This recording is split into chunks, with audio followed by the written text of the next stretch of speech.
बहुत बहुत स्वागत है आपका। Thank you very much for coming to the session. तो आज की प्रैक्टिस हम शुरू करते हैं। देखिए, कुछ डेली यूज के सेंटेंसेस की प्रैक्टिस करेंगे। कॉन्वर्सेशन है छोटा सा। इस कॉन्वर्सेशन में जो भी सेंटेंसेस हम बोलेंगे, हर सेंटेंस को हम बिल्कुल नेचुरली इंग्लिश में बोलेंगे, the way native English speakers do. और हर सेंटेंस की हम ऑल्टरनेट साथ के साथ देखते चलेंगे कि इसी फीलिंग को इसी सिचुएशन में और क्या क्या कहा जा सकता है, सेंटेंस को कितने तरीके से घुमा फिरा के बोला जा सकता है। हर सेंटेंस का ग्रामर साथ के साथ डिस्कस करते चलेंगे ताकि कंसेप्ट क्लियर हो। राइट। सबसे बड़ी प्रॉब्लम यह है कि हम अपनी ऊट पटांग हिंदी को ट्रांसलेट करके सोचते हैं कि कोई एक मीनिंगफुल सेंटेंस निकल के आएगा। That's not possible. हिंदी को आप अपनी समझना शुरू कर दीजिए, 90% इंग्लिश तो ऑटोमेटिकली आप बोलना शुरू कर देंगे। जैसे मैं लेटे लेटे थक गया। अब इस सेंटेंस में हो क्या रहा है, जब तक आप फीलिंग नहीं समझेंगे लेटे कहां पर है, राइट, तब तक सेंटेंस बन ही नहीं पाएगा। अब मैं आपको एक फीलिंग देता हूं, सिचुएशन समझने की कोशिश करिए। मैं बेड पे लेटा हुआ हूं सुबह से, राइट। अब मैं, मेरा कोई दोस्त मुझसे मिलने आया है, अब मैं उससे कह रहा हूं कि यार मैं लेटे लेटे थक गया। तो नॉर्मल मैं क्या कहूंगा? I am tired of being in bed since morning. I am tired of being in bed. लेटे लेटे को मैंने किससे चेंज कर दिया? I am tired of being in bed since morning. Since morning हटाओ, I am tired of being in bed. इतने से आपने इंडिकेशन दे दिया लेटे लेटे थक गए हैं। या फिर आई am tired of being in bed so long, बहुत समय से लगा दिया, I am tired of being in bed so long. ये एक नेचुरल तरीका हुआ, लेकिन हमें जब तक ग्रामर समझ नहीं आएगी तब तक फिर ये सेंटेंसेस कैसे आएंगे? तो उस ग्रामर सीखने का क्या तरीका है? हिंदी से रिलेट कर लो थोड़ा थोड़ा, पूरा नहीं। तो इसलिए हम यहाँ पर ट्रांसलेशन भी सीखते हैं ताकि ग्रामर के कंसेप्ट क्लियर हो, और फिर उस सेंटेंस को नेचुरली कैसे बोला जाएगा इंग्लिश में, एक नेटिव इंग्लिश स्पीकर कैसे बोलता है, फिर वो भी साथ के साथ सीखते हैं। तो मैं लेटे लेटे थक गया अगर आपको कहना है तो आप नॉर्मल कह सकते हैं, आई गॉट टायर्ड लाइंग, यानी कि मैं थक गया, मैं अवस्था हो गई है मेरी। I got bored, I got tired, मैं थक गया। और क्या करते करते लाइंग, दो काम साथ में अगर हो रहे हैं तो लाइंग लगा देंगे। अब इसी सेंटेंस को और कंप्लीट कर दीजिए थोड़ा सा, I got tired lying down, यानी कि लेटे लेटे मैं थक गया। He comes to me crying, वो मेरे पास रोता हुआ आता है। So he comes to me crying. इसमें with crying, on crying to कुछ भी नहीं लगेगा। नॉर्मल दो काम है, एक काम साथ में हुआ है। क्या दो काम हुए साथ में? थके हैं और क्या कर रहे थे? लेटे लेटे, आई गॉट टायर्ड लाइंग डाउन, लेटे लेटे थक गया। इसी चीज को एक दूसरे तरीके से फॉर्म करके देखिए, आई am tired of lying, I am tired of lying down, यानी कि मैं लेटे लेटे थक गया हूं। देखिए, आई am tired of lying down यानी इस वजह से थक गया हूं। ऑफ लगा के आपने वजह बता दी, I am tired of lying down, लेटे लेटे मैं थक गया हूं, या I am tired lying down, ये कंटिन्यूटी आपने बताई है। एक सेंटेंस से कंफ्यूज नहीं होना है। और अगर बिल्कुल नेचुरली आप सिचुएशन बताएंगे तो इमेज बनाइए अपने माइंड में। व्हाइट कलर का बिस्तर है, बंदा उस पर लेटा हुआ है। अब आपको कहना है कि यार मैं इस बेड पे लेटे लेटे थक गया हूं, आई am tired of being in bed, right. तो इमेज बनाइए। आप अगले सेंटेंस पे आप एक बार ट्राई करके देखिए। आपको ये कहना पड़े किसी बंदे से, तुम कब से लेटे हो, तुम कब से लेटे हो। तो आई होप कि अब आप इन सारे लेटने लेटे हो को इस्तेमाल नहीं करेंगे। जब बंदा आपको लेटा हुआ दिख रहा है बेड पे, आप उससे क्या पूछेंगे? How long have you been in bed, क्योंकि वो बिस्तर पे आपको दिख रहा है। How long have you been in bed, यानी आप बिस्तर पे कब से हो, कब से लेटे हो। शब्दों को भूल जाना है, लेकिन ट्रांसलेशन करें, तुम कब से लेटे हो। So how long have you been lying, how long have you been lying down, आप कब से लेटे हुए हैं। देखिए, ये लाइंग और लाइंग डाउन लगाने का तात्पर्य क्या है ना, ये लाइंग डाउन लेटने के लिए अपने आप में पूरा का पूरा शब्द है। क्योंकि जब हम लाए होते हैं ना तो हम डाउन ही होते हैं, खड़े खड़े लाइन हो नहीं सकते। तो how long have you been lying down, ये चीजें कैसे समझ में आएंगी? Only by listening to the English. English को सुनते चले जाइए, खुद से ये चीजें अपने आप सुनेंगे, अलग अलग सिचुएशन में समझ आ जाएगा कौन सी सिचुएशन में बोलना है, और आदत में आ जाएगा। तो दो तरीके से, अगर आप हॉस्पिटल में पहुंचे हैं अपने किसी दोस्त के पास, अब आपको अपने दोस्त से पूछना है, बिस्तर पे दिख रहा है वो, आपको इमेज बनाइए माइंड में। आपको पूछना है बिस्तर पे कब से हो, कब से पड़े हो, कब से लेटे हो, right. So how long have you been in bed. I hope grammar आपको समझ में आ रही होगी इतनी। हाउ लॉन्ग लगा रहे हैं, कितने समय से। हैव बीन, हैज बीन लगाते हैं पहले से अब तक अगर कुछ है। मैं अगर ये कहूं मैं पढ़ा रहा हूं, आई एम टीचिंग, अगर मैं एक इंडिकेशन आपको देना चाहूं, मैं पहले से पढ़ा रहा हूं, सो आई हैव बीन टीचिंग। अगर मैं इसमें समय भी बताना चाहूं, कितने समय से पढ़ा रहा हूं, I have been teaching for 2 hours. अगर मैं इसमें परफेक्ट टाइम बताना चाहूं तो I have been teaching since January. Got the point. तो सेंटेंस का छोटा सा पोर्शन होता है 2 या 3 शब्दों का, वो आपको फिट करने आने चाहिए। फिर उसके अंदर बहुत सारे वर्ड जुड़ते चले जाएंगे। अब इसी के बेसिस पे अगर मैं ये कहने की कोशिश करूं, मैं आपको 1 साल से पढ़ा रहा हूं, आई हैव बीन बताया, पहले से कुछ कर रहा हूं, क्या कर रहा हूं, टीचिंग यू, आपको पढ़ा रहा हूं, और कब से, फॉर लास्ट 1 ईयर। तो I have been teaching you for last 1 year. बड़ा हो गया सेंटेंस, तो सेंटेंस को तोड़ना सीखिए, छोटी छोटी ग्रामर सीखिए, एक बार में कोशिश मत करिए बहुत इंप्रेसिव इंग्लिश बोलने की, राइट। अब अगले सेंटेंस पे आप ट्राई करने की कोशिश करिए, बिल्कुल नेचुरली बोलने की कोशिश करिएगा। जब से सो के उठाऊं, बिस्तर से निकला ही कहाँ हूं। जैसे कि बंदे ने पूछा, how long have you been in bed, कब से बिस्तर पर हो। बंदा कह रहा है जब से सो के उठा हूं, बिस्तर से निकला ही कहाँ हूं। अब देखिए, इसमें दो चीजें हमको पता होनी चाहिए। टाइम स्टार्टिंग जब हम बताते हैं तो ever since, right. So ever since I woke up, जब मैं उठा था, ever since I woke up I haven't gotten out of bed. I haven't gotten out of bed, ये अपने आप में बेड से उतरने के लिए बना हुआ फ्रेज कह लीजिए, इस प्रकार से नॉर्मल कहा जाएगा, गेट आउट ऑफ बेड। मान के चलिए, आई होप ग्रामर समझ आया होगा। Ever since I woke up I haven't gotten out of bed. अब मान के चलिए आपका बच्चा सो रहा है, कोई भी बंदा है वो बेड पे सो रहा है। अब आपको बेड से उतरने के लिए, उठाने के लिए कितनी चीजें कह सकते हैं। अगर वो लेटा है, अगर नींद से उठाएंगे तो हम कहेंगे come on wake up. Wake up है यानी नींद से उठो, राइट। अगर हम नॉर्मल उसको उठने के, उसके एक्शन की बात करेंगे, कम ऑन गेट अप, तब आपने कहा कि भैया उठ के खड़े हो जाओ। लेकिन अगर आपको और मैसेज क्लियर करके पहुंचाना है तो आप कह सकते हैं come on get out of bed. Get out of bed यानी कि बिस्तर से उतर जाओ। Getting my point. तो ये फ्रेज बार बार जब आप सुनेंगे तो खुद से यूज हो जाएगा। यहाँ पे हमने थर्ड फॉर्म यूज कर लिया है, ever since I woke up I haven't gotten out of bed. Got the point. तो घुमा फिरा के 300 स्ट्रक्चर रहते हैं, वो अगर आपने मास्टर कर लीजिए तो समझ लीजिए you are done. You can express any feeling in English without even thinking about grammar. Grammar से इंग्लिश नहीं बोली जाती है, you just need to know the word order. Sentence form करना आना चाहिए, तोड़ तोड़ के पोर्शन बोलिए। इसी चीज को दूसरे तरीके से बोल करके देखिए, जब से सो के उठाऊं, बिस्तर से निकला ही कहाँ हूं। So ever since I woke up, जब से सो के उठा हूं, ever since I woke up I haven't left the bed. ये भी एक नेचुरल तरीका है, I haven't left the bed. इसको भी बड़ा नेचुरली कॉमनली यूज किया जाता है नेटिव इंग्लिश में। तो ये चीजें सुन सुन के समझ में आएंगी। Look at the next sentence, तुम बहुत आलसी होते जा रहे हो। अगर आपको कहना पड़े तुम बहुत ज्यादा आलसी होते जा रहे हो, so you are getting so lazy lately. देखिए, you are getting so lazy, आप आलसी होते जा रहे हैं। लेटली लगा करके आपने एक इंडिकेशन दिया that you have been noticing his behaviour for some time, पहले से आप बिहेवियर नोटिस कर रहे हैं। लेटली का मतलब होता है रीसेंट पास्ट, राइट। जैसे कि ये कहूं, मैं कुछ समय से बहुत स्मोकिंग करने लगा हूं, कुछ समय से बहुत ज्यादा सिगरेट पीने लगा हूं। I have been smoking too much, I have been smoking too much lately. Lately लगा के आपने इंडिकेशन दे दिया कुछ समय से, राइट। तो यहां पर हमने कहा you are getting so lazy lately, यानी कुछ समय से आप नोटिस कर रहे हैं, पहले से तुम काफी ज्यादा आलसी होते जा रहे हो। नाउ दोपहर के 12 बज रहे हैं। देखिए, इस सेंटेंस को बड़े ध्यान से सुनिएगा।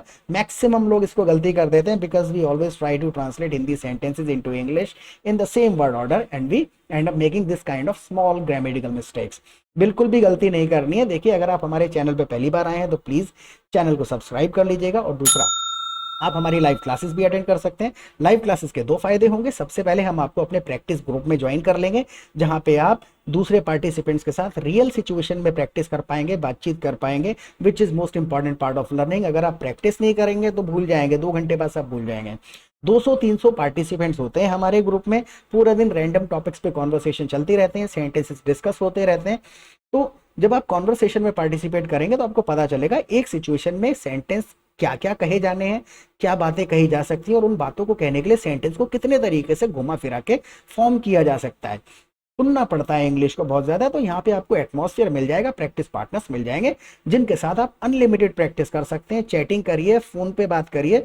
फोन पे जब आप बात करेंगे तो आपको सेंटेंसेस बोलने की आदत पड़ेगी जो आपको ऑलरेडी आते हैं।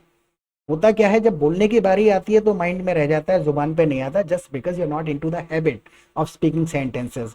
बोलने की आदत नहीं है तो अटक जाते हैं। तो यहाँ पर आपको बोल बोल के प्रैक्टिस करनी है। 1 घंटा, 2 घंटा, 5 घंटा, पूरे दिन प्रैक्टिस करिए, जितना कर सकते हैं। कोई हमारी तरफ से लिमिट नहीं है। और फिर शाम को हमारी लाइव क्लासेस होती है, तो वहां पर भी we simply come together every evening and we discuss some complicated grammatical rules and sentences for 2 hours. 2 घंटे डिस्कशन चलता है। किसी ने कोई सेंटेंस सुना है या कोई इडियोमेटिकली किसी सेंटेंस को फॉर्म करना चाहता है, किसी वर्ड पे एम्फेसाइज करना चाहता है एक सेंटेंस में, तो उन सेंटेंसेस को जब हम डिस्कस करते हैं, साथ के साथ ग्रामर समझते हैं डीपली, और वहां पर आप पूछ सकते हैं अपने क्वेश्चन। ज्यादा क्राउडेड नहीं होते हैं क्लासेस, तो जब आप सेशन में बैठेंगे 15-20 दिन के अंदर आपके डाउट्स एंड कंसेप्ट्स क्लियर हो जाएंगे।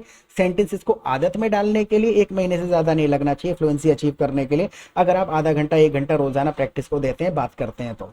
राइट, तो ये सारी चीज़ें आपको यहाँ पर सब अनलिमिटेड मिल जाएगा, क्योंकि मंथली कोई फीस चार्ज नहीं करते हम।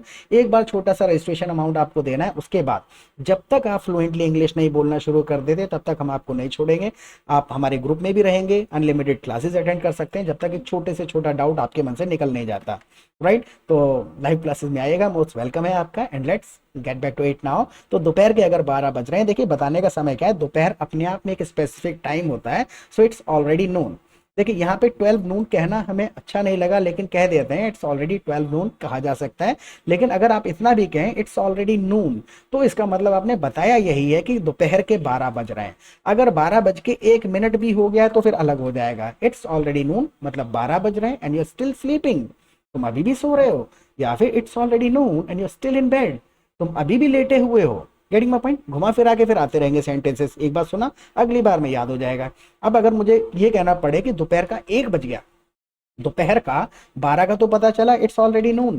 राइट, मान के चलिए आपसे किसी ने टाइम पूछा और आप उस 12 बज रहे हैं एग्जैक्ट उस टाइम पे, तो आप क्या कह देंगे?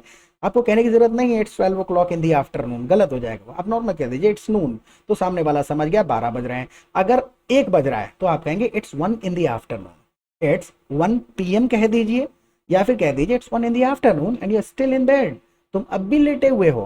What the point? Look at the next sentence. कुछ तो शर्म करो। अगर हमको किसी को कहना ही है कुछ तो शर्म करो, तो डू सम शेम नहीं कहेंगे, एक्सपीरियंस करने की बात कर रहे हैं। इमेज बनाइए, माइंड में फील करिए अपनी हिंदी को, पहले हिंदी को समझ जाएंगे कि कह क्या रहे हैं तो इजीली कह देंगे हैव सम शेम, यानी experience some shame. Getting my point? Do मतलब हुआ कोई फिजिकल काम करिए, राइट, और यहां पर हो रहा है एक्सपीरियंस करने के बाद हैव सम शेम, थोड़ी शर्म करो। रिपीटेडली हैव सुनेंगे अलग अलग कंडीशन में, जैसे कि I go to gym every day to have some exercise. I go to gym every day, किस लिए? To have some exercise. तो हैव एक्सरसाइज करने के लिए भी यूज हो सकता है, हैव सम शेम भी यूज किया जा सकता है। I am having good time here, I am having a conversation here. Right, तो समझ में आ जाएगा हैव के कितने सारे यूज हैं। लेकिन अगर आप किसी टॉपिक से समझने बैठेंगे, आज हैव के, गेट के, गॉट के सारे मीनिंग समझ जाऊंगा, आज गेट पे PhD कर लूंगा, उस तरीके से प्लीज मत सीखिएगा, सिर्फ कंफ्यूजन होंगे। रियल सिचुएशन में सुनिए, कॉन्वर्सेशन करिए, उस कॉन्वर्सेशन में जो सेंटेंस यूज हुआ वो अगर समझ नहीं आ रहा, फिर समझिए कि यहाँ गेट क्यों यूज हुआ, यहाँ हैव क्यों यूज हुआ, क्या फीलिंग है इसके पीछे, तो समय ज्यादा नहीं लगेगा। राइट, सो इससे शर्माने की क्या बात है? बंदे ने कहा हैव सम शेम, अब बंदा कह रहा है इसमें शर्माने की क्या बात है। सो बिल्कुल लॉजिक देखिए कहां से आएगा, सेंटेंस घूम फिर के वही रहेगा जो आपको ऑलरेडी पता है। So what's there to feel ashamed about, what's there to feel ashamed about. There कहां से आया है? जब हम कोई अवस्था बताते हैं, कहते हैं ना there is a temple, there is a teacher, there is a school. जब भी कुछ चीज होती है तो देयर लगा देते हैं। राइट, जैसे कि देयर इज अ प्रॉब्लम, एक प्रॉब्लम है, सो यहां पर कह रहे हैं what's there to feel ashamed about, यहां पर ऐसा क्या है? देयर इज एन इशू, एक मुद्दा है। राइट, सो व्हाट्स देयर, क्या है टू फील अशेम्ड अबाउट, ऐसा क्या है जिसके बारे में अशेम्ड फील किया जाए। या फिर आई होप देयर का यूज यहां पे समझ में आया होगा। So what's there to feel ashamed about. अब इसी चीज को एक दूसरे तरीके से फॉर्म करके देखिए, what's there to feel shame about. देखिए यहां कह रहे हैं टू फील अशेम्ड अबाउट, शर्मिंदा, और यहां पर है टू फील शेम अबाउट, शर्म। शेम्ड है शर्मिंदा और शेम है शर्म, तो ये दोनों वर्ड भी बदले हैं, बाकी पूरा का पूरा सेंटेंस सेम है। Look at the next sentence, क्या लोग ले उठते नहीं है? So what's there to feel ashamed about, what's there to be ashamed about, to feel ashamed about, what's there to be ashamed about. Be भी लगाया जा सकता है, फील भी लगाया जा सकता है। बी और फील में डिफरेंस नहीं पकड़ना है, दोनों समझिए सिचुएशन में यूज हो रहे हैं। बी का मतलब है होना, फील मतलब है महसूस करना। तो क्या लोग लेट उठते नहीं है? क्या लोग लेट उठते नहीं हैं? So don't people wake up late. अब इसमें हमने क्या करा, जितने हिंदी के शब्द हैं उतने इंग्लिश में बोल दिए हैं, लेकिन इंग्लिश के सेंटेंसेस को और थोड़ा सा इफेक्टिव करने के लिए आप कह दीजिए don't other people wake up late, don't other people wake up late. दूसरे लोग लेट नहीं उठते हैं क्या? Now look at the next sentence, मुझे तुमसे बात करते हुए कितना समय हो गया। अब देखिए जैसे ही टाइम की बात हो तो तुरंत याद आ जाना चाहिए has been, have been, had been कहाँ लगाते हैं? पहले से अब तक। मुझे तुमसे बात करते हुए कितना समय हो गया। तुरंत आप बोलिए बिल्कुल सिंपल तरीके से, how long has it been. याद ही कर लीजिए कितना समय हो गया है किसी काम को, तो how long has it been since I last spoke to you. Since का मतलब है जब, टाइम फ्रेम की, टाइम की बात हो रही है, स्पेसिफिक पॉइंट की। So how long has it been since, जब मैंने I last spoke to you, आखिरी बार बात करी थी तुमसे। How long has it been since I last spoke to you. अब देखिए हिंदी का सेंटेंस और इंग्लिश के सेंटेंस में फर्क है। मुझे तुमसे बात करे हुए कितना समय हो गया, तो फीलिंग समझिए पहले, जब फीलिंग को समझ के बोलेंगे क्या पूछा जा रहा है, आखिरी बार जब बात करी थी तब से अब तक कितना समय हो गया। So how long has it been since I last spoke to you, आखिरी बार जब बात करी थी। नाउ अब इसी के बेसिस पे एक सेंटेंस आप बना करके देखिए। Please don't be lazy at writing, I request you to please write this sentence in comment section in English. आपका सेंटेंस ठीक होगा then I will give you a like, तो समझ जाइएगा करेक्ट है, और गलत होगा तो हम उसको करेक्ट कर देंगे, राइट। आप एक सेंटेंस लिखिए, आपको यूट्यूब चैनल स्टार्ट करे हुए कितना समय हो गया, एक दो शब्द इसमें बदलेंगे, बाकी the structure will remain same, बिल्कुल इसी के बेसिस पे बनेगा। आपको YouTube चैनल स्टार्ट करे हुए कितना समय हो गया, अगर आप ये बोल पाए तो आपको याद भी हो जाएगा। 300 स्ट्रक्चर्स हैं। और एक और चीज़ है, आपको एक मेंबरशिप का बटन दिख रहा होगा हमारे चैनल में वीडियो के नीचे, आप हमारे चैनल के मेंबर भी बन सकते हैं। उसके फायदे क्या होंगे, एक्चुअल में क्या होता है, कई लोगों के पास कोर्स वगैरह ज्वाइन करने के लिए समय नहीं होता है, क्लासेस नहीं अटेंड कर पाते हैं, तो आप हमारे वीडियो देखने के दौरान, सबसे बड़ा बेनिफिट ये है कि आपने वीडियो देख रहे हैं, वीडियो देखने के दौरान अगर आपको कोई कंफ्यूजन पैदा होता है तो आप जब हमारे मेंबर हैं आप तुरंत अपना क्वेश्चन लिख करके डालिए, तो हमें एक स्पेशल बैच वहां पर दिखाई देता है कि आप हमारे मेंबर हैं, तो हम उन कमेंट्स को प्रायोरिटी देते हैं, उनको हम अच्छे तरीके से एक्सप्लेन कर दिया करेंगे, समझा दिया करेंगे। तो this will be a kind of paid course, right. और उस मेंबरशिप को आप कभी भी कैंसिल भी कर सकते हैं जब आपको लगे कि आप फ्लुएंट हो गए या अब आपको जरूरत नहीं रही, राइट, तो मेंबरशिप आप ज्वाइन कर सकते हैं। सो आपको क्या सेंटेंस बनाना है, आपको यूट्यूब चैनल स्टार्ट करते हुए कितना समय हो गया। अब देखिए इसी चीज को अपना सेंटेंस लिखिएगा। सो अब इसी चीज को एक बार और दूसरे तरीके से बोल करके देखिए, how long has it been for me having spoken to you. ये एक लिटरल ग्रामर का यूज किया हमने इसमें, how long has it been for me, मुझे कितना समय हो गया, राइट। फॉर मी कहाँ लगाते हैं, जैसे कि how long will it take for you, आपको कितना समय लगेगा, समय वाले कंडीशन में it wouldn't take a long time for me, मुझे ज्यादा समय नहीं लगेगा। तो फॉर कहां से आ रहा है, बार बार सुनेंगे समझ आ जाएगा। So how long has it been for me having spoken to you, आपसे जब बात करी थी उस समय से मुझे कितना समय हो गया। आई होप समझ में आया होगा। अब ये जो घुमा फिरा के सेंटेंसेस बोल रहे हैं ज्यादा नहीं है, रिपीटेशन का गेम है, आपने कहीं ना कहीं जरूर सुने होंगे, बस आदत में नहीं है, because you are not into the habit of speaking these sentences fast and continuously, that's why you forget while talking to someone. तो बोलते समय याद नहीं आ रहे हैं just because you are not into the habit, आदत डालनी पड़ेगी। ग्रुप ज्वाइन कर लीजिए, वहां तो बल्ले बल्ले है, और बाकी आप अगर थोड़ा बहुत समय नहीं है, प्रॉब्लम है, और ग्रुप में भी ऐसा नहीं है कि आपको पूरा दिन कोई टाइम फिक्स करना है, वहां तो 300 350 पार्टिसिपेंट्स होते हैं ग्रुप में। जब आपको रात के 12 बजे भी अगर आपको टाइम मिलता है, प्रैक्टिस करनी है, कुछ डिस्कस करना है, तो कोई ना कोई जाग ही रहा होता है, आप ग्रुप में एक मैसेज डालेंगे, कोई ना कोई आपको ज्वाइन कर ही लेता है। तो वहां पर कोई बहुत ज्यादा ऑफिशियल नहीं है कि कोई छुट्टी पे चला गया, सब के सब प्रैक्टिस पार्टनर्स हैं, अप्रोच करिए। और जब होता क्या है, फ्रेंड्स बन जाते हैं आपके ग्रुप में, तो कोई अगर फ्री नहीं भी है आपके साथ, जब फ्रेंड्स हैं तो आपके साथ वो प्रैक्टिस करते हैं, राइट। आपके ऊपर डिपेंड करता है ग्रुप के मेंबर्स को किस तरीके से आप डील कर पाते हैं। सो मुझे तुमसे बात करते हुए कितना समय हो गया, हैज बीन हैव बीन लगेगा क्योंकि समय की बात हो रही है। यहाँ पर देखिए सेंटेंसेस में फर्क समझिएगा, मुझे तुमसे बात करते करे हुए कितना समय हो गया, वहां पर है एंड पॉइंट, जब बात करी थी तब से कितना समय हो गया। और यहाँ पर कंटिन्यूटी पूछ रहे हैं, मुझे तुमसे बात करते हुए कितना समय हो गया, यानी कि ही इज स्टिल टॉकिंग, अभी भी बात चालू है, he is still talking. So मुझे तुमसे बात करते हुए कितना समय हो गया, so how long have I been talking to you. Grammar है बेसिक सा, how long have I been talking to you. जैसे मैं बताऊं कि मैं पढ़ा रहा हूं, आई एम टीचिंग, अगर मुझे इंडिकेशन देना है पहले से, have been teaching, I have been teaching, have been लगा के इंडिकेशन दे दिया पहले से। अगर बताना पड़े मैं 2 घंटे से पढ़ा रहा हूं, पहले से तो है लेकिन कब से, 2 घंटे से, I have been teaching for 2 hours.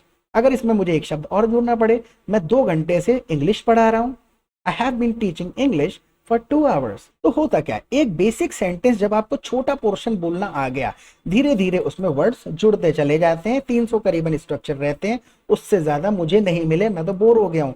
करीबन 290 से ज्यादा वीडियोस डाल दी, अब हमें सेंटेंसेस ही नहीं मिलते कि बताएं क्या। इन 290 वीडियोस में हमने अपने हर स्ट्रक्चर को कम से कम भी तो 20-20 बार यूज कर लिया है।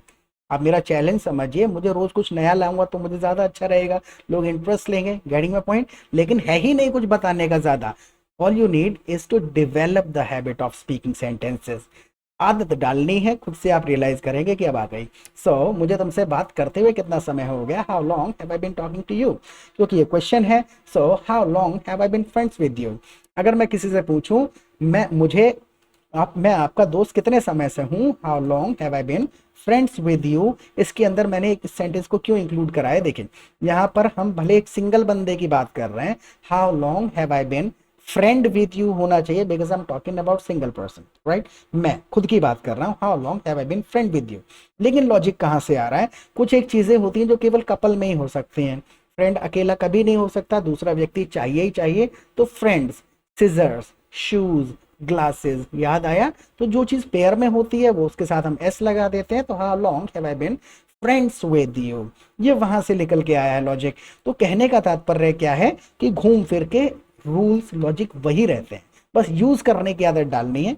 नाउ, मुझे तुमसे बात ना करे हुए कितना समय हो गया?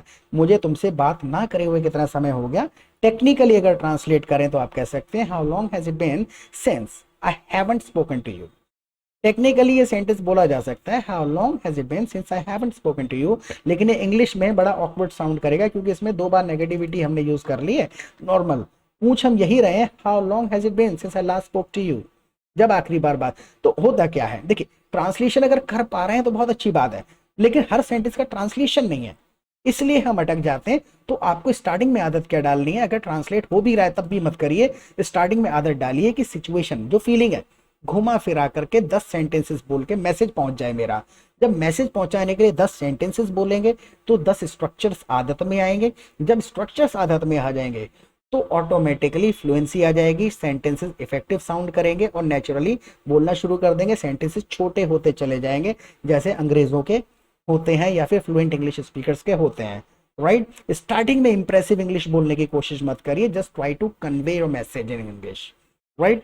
तुम्हें दिल्ली में कितना समय हो गया, ये सेंटेंस मैं आपके ऊपर छोड़ रहा हूँ। देखिए, लास्ट सेंटेंस है, डोंट बी लेजी। लिखिएगा जरूर, और कोई सजेशन अगर आपका हो हमारे लिए इन सेक्शंस को और ज़्यादा अच्छा बनाने के लिए, इंटरेस्टिंग बनाने के लिए, तो प्लीज़ सजेशन लिखिएगा कमेंट सेक्शन में। तुम्हें दिल्ली में कितना समय हो गया, इस सेंटेंस को लिखिए और प्रैक्टिस करते रहें। फिर मिलेंगे एक नए सेशन के साथ। Till then, bye.